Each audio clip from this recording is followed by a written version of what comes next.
Po sot si ka ndryshuar atmosfera? Dhe ta nisin qyshke lënda e parë që ka humbur. Pra, në një restorant, ose themi tash i bollokumja nuk është më shia apo kjo, por qyshke bollokumja kemi atë pjesën që gjalpi nuk është më gjalpi, nuk është mjedhi misë, nuk është sheqeri, pra i sheqeri që përdoren pra kemi shumë ndryshime ke lëndët e para.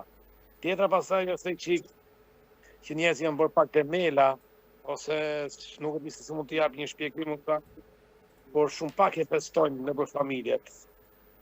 Edhe e kanë marrë atë tjesë, hajse të shkojmë në restorant, mund vishti mysafire ke unë sot dhe unë them hajse për shkojmë në restorant, kurse më parë ishin ato pak gjana që kishin, i merrshin bashkë se merrte sikur familjet merret vetat dhe dilshin e uçin gjithë në një piknik. Pra, nuk ishte problem se ja ardhë ti ke unë dhe unë do të përgatisa për të ushqime. Jo, ti kishe ato tuajat, unë të mijat dhe ishin gjithë në një tryezë apo në një vend në shtop që ushqim atë